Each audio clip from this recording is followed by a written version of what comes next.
কেন্দ্রীয় কমিটি বাদে বৈষম্য বিরোধী ছাত্র আন্দোলনের সব কমিটি স্থগিত করা হয়েছে।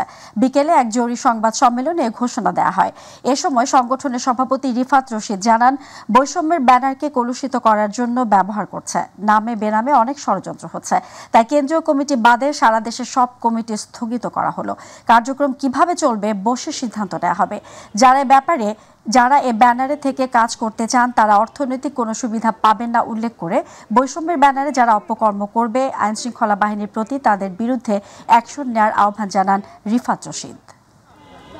সংগঠন বা ব্যানার হিসেবে আমরা কখনোই চাঁদাবাজি, যে কোনো ধরনের অপকর্ম কোনো কিছু আমরা বরদাস্ত করি না এবং করবও না। বৈষম্য বিরোধী ছাত্র আন্দোলনের ব্যানারকে ব্যবহার করে নামে বেনামে অনেক ধরনের অপকাণ্ড করার চেষ্টা করা হয়েছে এবং হচ্ছে। আজকে একটি সিদ্ধান্তে আমরা বৈষম্য বিরোধী ছাত্র আন্দোলন উপনীত হয়েছি যে বৈষম্য বিরোধী ছাত্র আন্দোলনের কেন্দ্রীয় কমিটি ব্যতীত সারা দেশের সকল কমিটির কার্যক্রম আজকে থেকে আনুষ্ঠানিকভাবে স্থগিত করা হলো।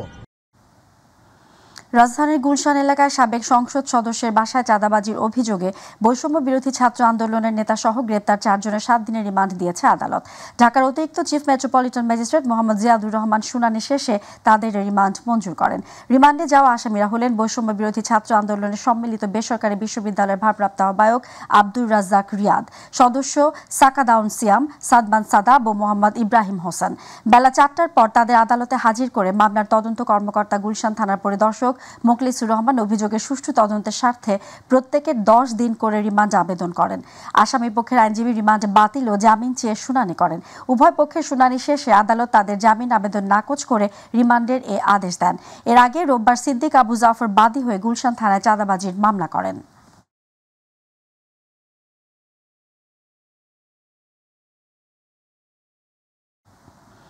বিএনপির স্থায়ী কমিটির সদস্য আমির খসরু মাহমুদ চৌধুরী বলেছেন, যারা নির্বাচনকে ভয় পায় তাদের রাজনীতির দরকার নেই, তারা প্রেশার গ্রুপ হিসেবে কাজ করুক, এনজিও হিসেবে কাজ করতে পারে, রাজনীতি করবে আবার নির্বাচনে যাবে না, উল্টো গণতান্ত্রিক প্রক্রিয়াকে বাধাগ্রস্ত করবে, এটা হতে পারে না।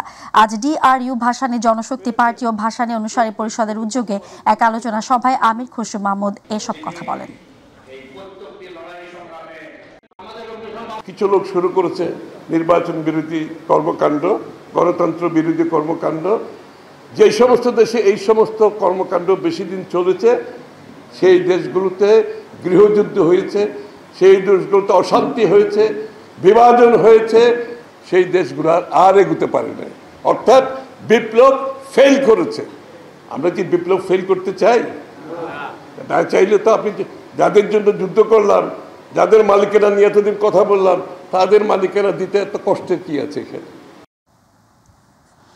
জাতীয় নাগরিক পার্টি এনসিপির আহ্বায়ক নাহিদ ইসলাম বলেছেন, তরুণদের উদ্দেশ্যে জাতীয় নাগরিক পার্টি গঠিত হয়েছে এবং তরুণদের ক্ষমতায় আনার মাধ্যমেই বাংলাদেশের সকল শ্রেণীর মানুষের জন্য একটি সুন্দর বাংলাদেশ বিনির্মাণ করা হবে।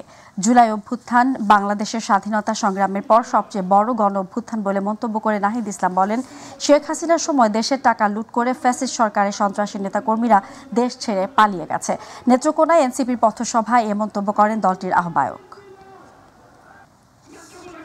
তরুণদের উদ্দেশ্যে আমাদের এই জাতীয় নাগরিক পার্টি গঠিত হয়েছে তরুণদেরকে ক্ষমতায়িত করে বাংলাদেশের সকল শ্রেণীর সকল বয়সের মানুষের জন্য একটি সুন্দর বাংলাদেশ উপহার দেওয়ার জন্য।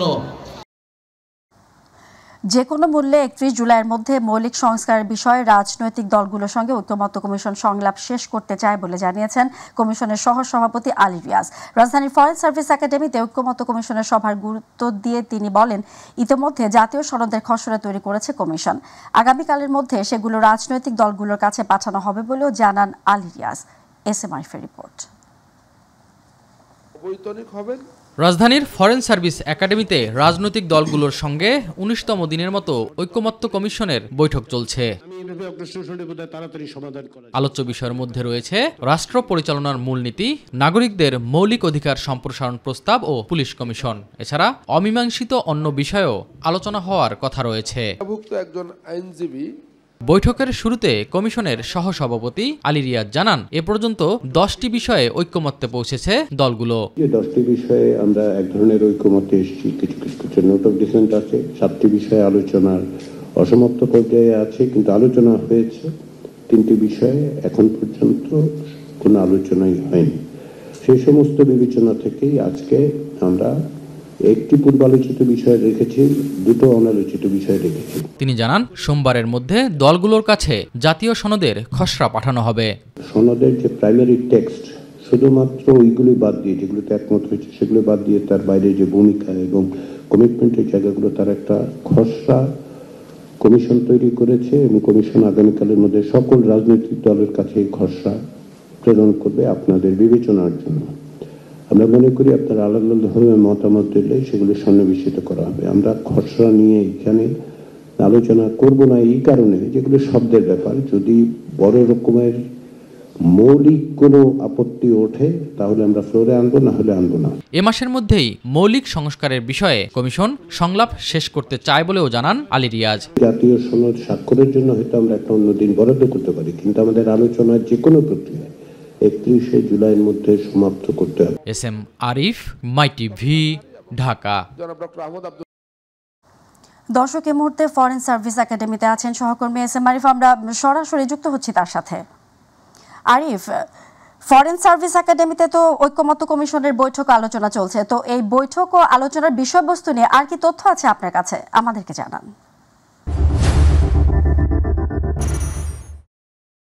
আজকে সকালে যখন বৈঠকটি শুরু হয় তখন কিন্তু আলী রিয়াজ একটি কথা বলেছেন যে এই 31 জুলাইয়ের মধ্যেই তাদের জাতীয় যে সনদ সেটি বাস্তবায়ন করতে চায় বা প্রণয়ন করতে চায়। সেক্ষেত্রে আসলে আলোচনা, এই মৌলিক সংস্কারের বিষয়ে যে আলোচনা, এই হয়তো আর 2 থেকে 3 দিন, বড়জোর 4 দিনের মতো আলোচনা হওয়ার সম্ভাবনা রয়েছে। এর মধ্যেই আসলে এই জাতীয় সনদটি তারা প্রণয়ন করতে চায়।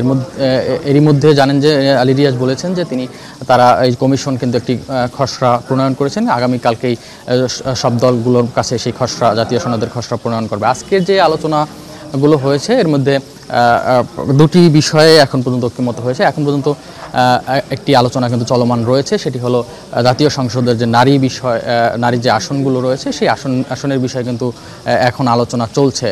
কিছুটা বিরতির পরে আবার চলবে, এখনও সে বিরতির পর শুরু হয়নি, সেটি চলমান থাকবে বলে আজকে জানিয়েছে আলী রিয়াজ। একটু আগেও আমাদের সাথে গণমাধ্যমের সাথে তিনি কথা বলেছেন এই বিষয়ে।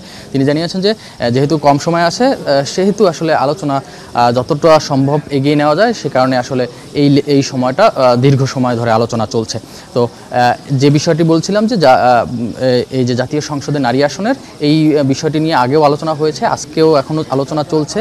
এই বিষয়ে কিন্তু কমিশন যে প্রস্তাবনা আগে ছিল 100 আসনের, সেখান থেকে আবার নতুন করে প্রস্তাবনা কিন্তু কমিশন এখানে আজকে কিন্তু দিয়েছেন। তারা বলেছেন যে বিদ্যমান যে 50টি আসন রয়েছে সেটির পাশাপাশি দলগুলো যাতে তাদের যে এই নির্বাচনে আসনগুলো রয়েছে সেখানে আনুপাতিক হারে 1/4 কিংবা 1/5 নারী আসন যেন রাখা হয়, সেটির বিষয়ে কিন্তু প্রস্তাবনা তারা দিয়ে আলোচনা শুরু করেছিলেন। তবে সে বিষয়ে এখন পর্যন্ত ঐক্যমত্যে পৌঁছানো যায়নি। এছাড়া বাকি যে আলোচনা হয়েছে এর মধ্যে রাষ্ট্র পরিচালনা যে মূলনীতি, 4র্থ দিনের মতো আজকে কিন্তু এই বিষয়টি আলোচনা টেবিলে আসে, কিন্তু এখন পর্যন্ত সেই রাষ্ট্র পরিচালনার মূলনীতির বিষয়ে সবগুলো দল কিন্তু ঐকমত্যে পৌঁছাতে পারেনি। অনেকেই আসলে অনেক ধরনের তারা মতামত দিচ্ছেন এই বিষয়ে যে 5টি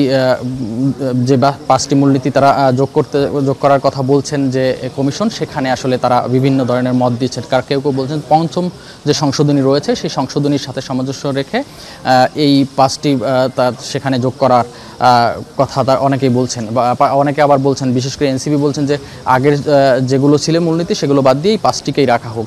এমন নানা বিতর্ক আছে, সে কারণে আসলে এই আলোচনাটা বেশি দূর আগায়নি। তবে আর যে বিষয়টি আসলে আজকের দিনে ঐকমত্য হয়েছে সে তার মধ্যে রয়েছে পুলিশ কমিশন, যেটি এটি আসলে আজকেই আলোচনা হয়েছে এবং আজকেই কিন্তু এই পুলিশ কমিশন গঠনের বিষয়ে রাজনৈতিক দলগুলো ঐকমত্য পোষণ করেছেন এবং এটি যে গঠন হবে সেই গঠন প্রক্রিয়ায় যিনি এই পুলিশ 9 সদস্যের এই কমিশন গঠন হবে, পুলিশ কমিশন, এখানে যে একজন আসলে যিনি প্রধান থাকবেন তিনি হবেন আপিল বিভাগের একজন সাবেক বিচারপতি, তাকে নিয়ে তাকে চেয়ারম্যান করেই এই কমিশনটি গঠন করা হবে। আরেকটি বিষয়ে যেটি আসলে আলোচনায় ছিল না, তবে একটি দল স্বপ্রণোদিতভাবে সেই আলোচনাটা উঠিয়েছিলেন এবং সেটি হলো যে প্রধানমন্ত্রীর মেয়াদ, আমরা জানি যে নীতিগতভাবে প্রধানমন্ত্রীর মেয়াদ 10 বছরে সর্বোচ্চ 10 বছর করার পক্ষেই রাজনৈতিক দলগুলো মত দিয়েছিল। তবে একটি দল নয়, বিএনপি সহ তার সমমনা দলগুলো কিন্তু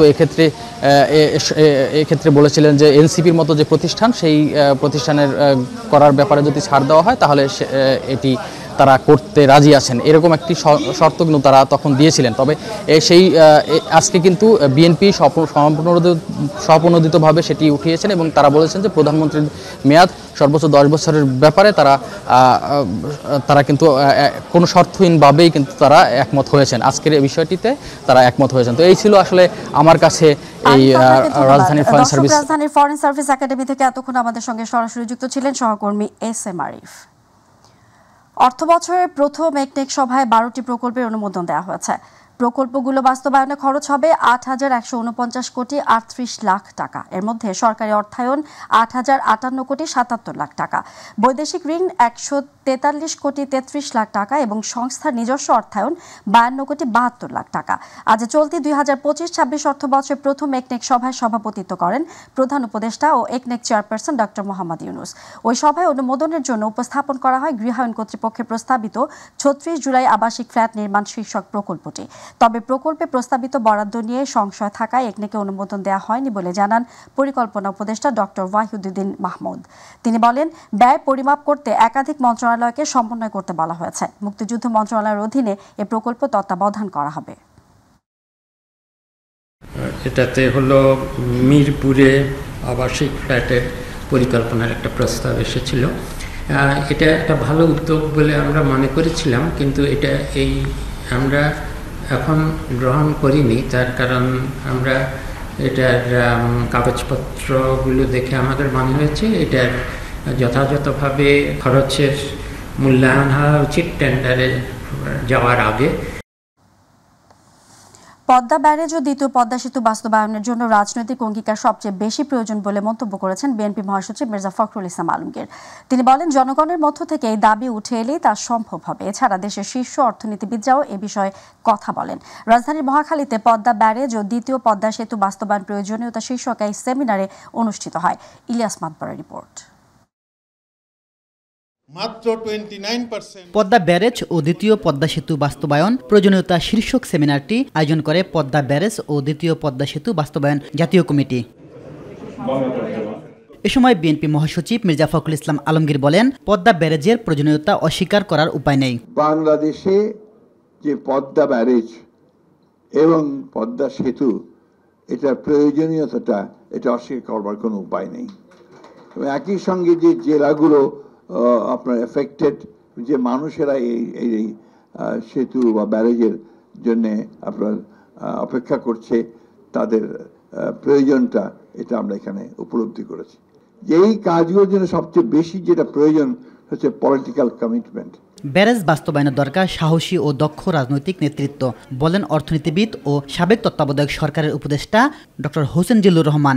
যে বিষয়টা নিয়ে অনেক দিন ধরে চেষ্টা করে যাচ্ছেন, এই ব্যারেজ তার অঞ্চলটা বিশেষ করে যেহেতু আক্রান্ত, এই বিষয় নিয়ে এগুতে হবে সাহসী ও দক্ষ রাজনৈতিক নেতৃত্বে। গঙ্গা ব্যারেজ নিয়ে রাজনৈতিক দলগুলোর নির্বাচনী ইশতেহারে অন্তর্ভুক্ত করার আহ্বান জানান বিশিষ্ট অর্থনীতিবিদ ডক্টর দেবপ্রিয় ভট্টাচার্য। এই প্রকল্পটিকে প্রত্যেকটি রাজনৈতিক দলের নির্বাচনী ইশতেহারে যাতে স্থান পায় সেটা চেষ্টা করবে। আমি প্রত্যাশা করব নতুন সরকার এই অমীমাংসিত বাদবাদী নদীর ন্যায্য হিস্সা পাওয়ার ক্ষেত্রেও তারা যথোপযুক্ত পদক্ষেপ নেবে। ইলিয়াস মাতবর, মাই টিভি, ঢাকা। ঢাকার মাইলস্টোন স্কুল অ্যান্ড কলেজে মর্মান্তিক বিমান দুর্ঘটনার 6 দিন পরও শোকাচ্ছন্ন মানুষের ভিড় শিক্ষা প্রতিষ্ঠানটি ঘিরে।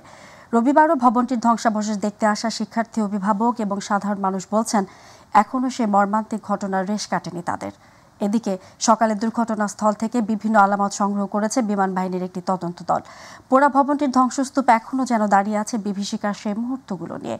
সে বিভীষিকা কাটাতে শিক্ষার্থীদের চলছে কাউন্সেলিংও। দর্শক, আবু সাইদ অপু আছেন বিস্তারিত রিপোর্টে। মর্মান্তিক যুদ্ধবিমান দুর্ঘটনার ৭ম দিনেও যেন নিস্তব্ধ, নীরব আর শুনশান পরিবেশ বিরাজ করছে রাজধানীর Uttara Diabari milestone school and কলেজে। নেই কোনো কচিকাচাদের হৈহল্লোড়, পুরা ভবনের ধ্বংসস্তূপ আর চারপাশে ছড়িয়ে ছিটে থাকা বিভীষিকাময় সেই দিনের নানান আলামত। রোববার মাইলস্টোন ক্যাম্পাস ভিড় করেন শোকাহত মানুষ, এক নজর দেখতে হৃদয় বিদারক সেই ঘটনাস্থল। আমরা আর কয়েকজন স্যার কোচিং বসেছিলাম, মানে কথা বলতেছিলাম, এমনি হঠাৎ একটা বিকট আওয়াজ হয়, এরপরে আগুনে একটা অনেক জোরে একটা ব্লাস্ট হয়। আমরা সবাই ভয়ে ক্লাসের পিছিয়ে চলে যাই। আমি নিচে নামতে গিয়েছিলাম, ওখানে পুরো সিঁড়িতে আগুন লেগেছিল। তারপর ফায়ার সার্ভিসরা, তারপর সেনাবাহিনীরা ওই পাশে গ্রিল কেটে আমাকে বের করেছিল, আর অনেকেই বের করেছিল। সকালে ধ্বংসস্তূপ থেকে বিধ্বস্ত হওয়া বিমানের অংশবিশেষ আলামত সংগ্রহ করে নিয়ে যায় বিমান বাহিনীর একটি বিশেষ দল এবং পরিষ্কার পরিচ্ছন্ন করা হয় সেখানে। আগত শিক্ষার্থীদের আরতি একটাই, যতবারের মাথার উপর দিয়ে প্লেন উড়ে যায় ততবারই আতঙ্কে যেন বুকটা ধরপড় করে ওঠে। এখনো দুঃসহ স্মৃতি তাড়া করছে শিক্ষার্থী অভিভাবকদের, চলছে কাউন্সেলিংও। আমি যখন ভিতরে ঢোকার পরে দেখি আমাদের ছোট ছোট ভাই বোনরা যারা ছিল তারা পুরা অবস্থাতে তারা হাঁটতেছে। ঘুম আসে না, যদিও ঘুম আসে তো ওই কথাগুলো মনে পড়ে আর একাকিত্বভাবে কান্না চলে আসে। ওই ম্যামের কথাগুলো যখন শুনি তখন আর কি বলে হৃদয়ে খুব রক্তক্ষরণ হয়। আলহামদুলিল্লাহ, আল্লাহ আমার ছেলেদের হেফাজত করছে আর কি, এটা শুকরিয়ার কোনো শেষ নাই। ক্যাম্পাসের উপর দিয়ে এখনো বিমান চলাচল করতেছে, ভয়ে আতঙ্ক। আমরা এখন তো বাচ্চা স্কুলে রাখতে চাচ্ছি। সর্বশেষ স্বাস্থ্য মন্ত্রণালয়ের প্রতিবেদন অনুযায়ী দুর্ঘটনায় এখন পর্যন্ত মোট ১১২ জন ভুক্তভোগী শনাক্ত হয়েছেন। এর মধ্যে ৭৮ জন আহত হয়ে ভর্তি ছিলেন এবং ৩৪ জন মারা গেছেন। আগামী ২ আগস্ট পর্যন্ত স্কুল কলেজের সার্বিক একাডেমিক কার্যক্রম বন্ধ থাকবে। অবস্থিত মাই টিভি, ঢাকা। গত ২১ জুলাই মাইলস্টোন ট্র্যাজেডির ঘটনায় দগ্ধ হয়ে ৩৬ জন এখনো জাতীয় বার্ন ও প্লাস্টিক সার্জারি ইনস্টিটিউটে কাতরাচ্ছেন। এদের মধ্যে সংকটাপন্ন ৪ জনকে নিবিড় পরিচর্যা কেন্দ্র আইসিইউতে রাখা হয়েছে। ভর্তি রোগীদের বিষয়ে করণীয় নির্ধারণে সকালে বার্ন ইনস্টিটিউটে বাংলাদেশের পাশাপাশি চীন, ভারত, সিঙ্গাপুরের বিশেষজ্ঞ চিকিৎসকদের সমন্বয়ে গঠিত মেডিকেল বোর্ড সদস্যরা বৈঠক করেন। অবস্থার উন্নতি সাপেক্ষে আগামী ১ সপ্তাহে পর্যায়ক্রমে ১০ জনকে ছাড়পত্র দেওয়ার সম্ভাবনা রয়েছে। এদিকে মাইলস্টোন স্কুল অ্যান্ড কলেজে বিমান বিধ্বস্তের ঘটনায় শনিবার স্বাস্থ্য মন্ত্রণালয় থেকে ৩৫ জনের মৃত্যুর খবর জানানো হলেও রোববার তা সংশোধন করে ৩৪ জনের মৃত্যুর কথা বলা হয়। এখন সর্বমোট অ্যাডমিটেড রোগী আছে আমাদের ৩৪ জন। এই ৩৪ জনের মধ্যে ২৮ জন হচ্ছে বাচ্চা, চাইল্ড, আর অ্যাডাল্ট আছে ৮ জন। এই ৮ জনের মধ্যে ৫ জন মহিলা এবং ৩ জন পুরুষ। আমরা আজকে 2 জন রোগীকে ডিসচার্জ দিয়েছি, 2 জনই আমরা অ্যাডাল্টের মধ্যে পড়ে। গতকালকে সিভিয়ার থেকে ক্রিটিক্যাল স্টেজ, অর্থাৎ একটু খারাপ স্টেজে গেছে আমাদের 2 জন রোগী। আর আমাদের নতুন করে আইসিইউতে তেমন কেউ আসেনি, যা ছিল তাই, এবং আমরা আইসিইউ থেকে কাউকে স্টেপ ডাউনও করাই নাই। আজকে আমাদের মৃত্যুর কথা যেটা বললাম 0, এবং টোটাল ডেথ এই পর্যন্ত আবারও বলছে 17। এই হচ্ছে আমাদের আজকের ব্রিফিং। ঢাকা জাতিসংঘের মানবাধিকার অফিস থাকলে ভবিষ্যতে দেশে মানবাধিকার সমুন্নত থাকবে বলে আশা প্রকাশ করেছেন মৎস্য ও প্রাণী সম্পদ মন্ত্রণালয়ের উপদেষ্টা ফরিদ আক্তার। দুপুরে সাভারে আশুলিয়ায় গণস্বাস্থ্য বিশ্ববিদ্যালয়ের পিএইচএ ভবনে আয়োজিত জুলাই স্মৃতিচারণ ও আলোচনা সভায় যোগ দিয়ে তিনি এমন আশা প্রকাশ করেন। উপদেষ্টা বলেন, বিগত সময়ে সরকারের পৃষ্ঠপোষকতায় দেশে মানবাধিকার লঙ্ঘন ঘটেছে, যা আন্তর্জাতিকভাবে ডকুমেন্টেড। বর্তমান সরকার অহেতুক মরণাস্ত্র ব্যবহার বা কঠিনভাবে দমন না করে শান্তিপূর্ণভাবে সমস্যার সমাধানে বিশ্বাসী। মব তৈরির বিষয়টি সামাজিকভাবে নিয়ন্ত্রণ করতে হবে। এরকম একটা অফিস থাকলে যেই আসুক ক্ষমতায়, তারা সবাই প্রত্যেকে একটা থাকবে যে আমাদের মানবাধিকার রক্ষার বিষয়ে আমরা খুবই সচেতন এবং আমরা সেটা রক্ষা করতে চাই। এবং যেহেতু জাতিসংঘ এই ব্যাপারে সক্রিয়, তারা তাদের অফিস রেখে এটাকে করতে চাচ্ছেন, আমরা তাতে সম্মতি জানিয়েছি। জুলাইয়ের ৩৬ দিন নিয়ে আন্তর্জাতিক গণমাধ্যম আল জাজিরার করা প্রতিবেদনে উঠে এসেছে সাবেক প্রধানমন্ত্রী শেখ হাসিনা কিভাবে ছাত্রদের গুলির নির্দেশ দিয়েছিলেন। এছাড়া গ্রেফতার, হেলিকপ্টার থেকে গুলিসহ আন্দোলন দমাতে সব পদক্ষেপ নেওয়ার নির্দেশনা দেওয়ার কথা উঠে এসেছে এই প্রতিবেদনে। এছাড়া বেশ কয়েকটি শহীদ পরিবারকে ডেকে সাহায্য দেওয়ার নামে শেখ হাসিনা প্রতারণা করেছিলেন বলে অভিযোগ করেছে শহীদ আবু সাইদের পরিবার। আফজাল হোসেনের রিপোর্ট। গেল বছরের উত্তাল জুলাইয়ের ঘটনা প্রবাহ নিয়ে আল জাজিরার এই প্রতিবেদন। মুক্তিযোদ্ধাদের নাতিপুতিরাও পাবে না, তাহলে কি রাজাকারের নাতিপুতিরা পাবে? এতে উঠে এসেছে জুলাই আন্দোলন চলাকালে তৎকালীন প্রধানমন্ত্রী শেখ হাসিনা কিভাবে দমনপীড়ন চালিয়েছিলেন নিরীহ ছাত্র জনতার উপর। সে শিকারের মেজাজে ছিল আর তার চোখ যেন শিকার খুঁজছে। হেলিকপ্টার থেকে গুলিসহ প্রাণঘাতী অস্ত্র ব্যবহারের সরাসরি নির্দেশনা ছিল শেখ হাসিনার। সে অডিও যাচাই করেছে আল জাজিরা।